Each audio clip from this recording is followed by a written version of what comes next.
ഇന്ന് നമ്മൾ പരിചയപ്പെടുത്താൻ പോണ മുതൽ വോക്സ്വാഗൺ ഒരു പേരെടുത്ത ലുക്കിലും പെർഫോമൻസിലും ഒരു കോംപ്രമൈസും ഇല്ലാത്ത 2018 മോഡൽ GT-TSI ഓട്ടോമാറ്റിക്കാണ് വരുന്നത്.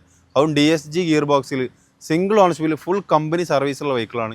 82,000 കിലോമീറ്റർ മാത്രമാണ് ഓടിയത്. ഫുൾ ഹിസ്റ്ററിയാണ്, ഒരു റീപ്ലേസും ഇല്ല. നല്ല ക്വാളിറ്റി ഉള്ള വെഹിക്കിൾ നോക്കുന്നവർക്ക് ധൈര്യത്തിൽ എടുക്കാൻ പറ്റിയ വൈറ്റ് കളറിൽ കിടക്കുന്ന ഒരു മുതൽ. ഇതിൻ്റെ ഇൻറ്റീരിയറിലാണെങ്കിലും എക്സ്റ്റീരിയറിലാണെങ്കിലും ഒരേപോലെ മെയിൻറ്റെയിൻ ചെയ്തിട്ടുള്ള വെഹിക്കിളാണ്. ഇതിൻ്റെ ടയറിനെ കുറിച്ച് പറയാൻ തന്നെ ഫ്രണ്ട് 2 ടയർ ഒരു 90% വരുന്നുണ്ട്. ബാക്ക് ടയർ ഒരു ആവറേജ് ഉള്ളൂ. അലൈവിലും കാര്യങ്ങളൊക്കെ ഷോറൂമിൽ തന്നെ വരുന്നതാണ്. എന്താ പറയുക, മിറർ ചെറിയൊരു ബ്ലാക്കിൽ ചെറിയൊരു പെയിൻറ്റിങ് ചെയ്തിട്ടുണ്ട്. അതുപോലെ ബാക്ക് സ്പോയിലർ വരുന്നുണ്ട്, സെൻസർ വരുന്നുണ്ട്, വൈഫർ വരുന്നുണ്ട്. ഇതിൻ്റെ ഇൻറ്റീരിയൽ മസ്റ്റായിട്ട് എടുത്ത് പറയണം. ജസ്റ്റ് ഇതിൻ്റെ ഇൻറ്റീരിയൽ ഒന്ന് കാണിച്ചോളൂ. കാരണം എന്ന് വെച്ചാൽ ഇതിൻ്റെ ആ ബ്ലാക്കിൽ അതേ എന്താ പറയുക മാച്ചിങ്ങിൽ ഒരു നല്ല ക്വാളിറ്റിയിൽ ഒരു ലെതർ സീറ്റ് കവറിങ് ആണ് ചെയ്തിട്ടുള്ളത്. അത് നല്ല നീറ്റിലാണ് കിടക്കുന്നത്. ഇതിൻ്റെ സ്റ്റിയറിംഗ് ആണെങ്കിലും ഇൻബിൽഡ് കമ്പനി സ്റ്റീരിയോ വരുന്നുണ്ട്, ഓട്ടോ ക്ലൈമറ്റ് AC വരുന്നുണ്ട്, ഇതുപോലെ എയർ ബാഗ് വരുന്നുണ്ട്, ബാക്ക് വൈഫർ വരുന്നുണ്ട്, സെൻസർ വരുന്നുണ്ട്. നല്ല നീറ്റ്, ഒരു കംപ്ലൈൻറ്റും ഇല്ലാത്ത DSG ഗിയർ ബോക്സ് നോക്കുന്നവർക്ക് ധൈര്യത്തിൽ എടുക്കാൻ പറ്റിയ ഒരു ഓട്ടോമാറ്റിക് പോളോണ്.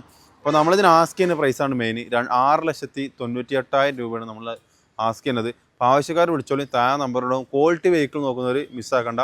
അപ്പോൾ റാൻസെന്ന് കാണാം. ബൈ.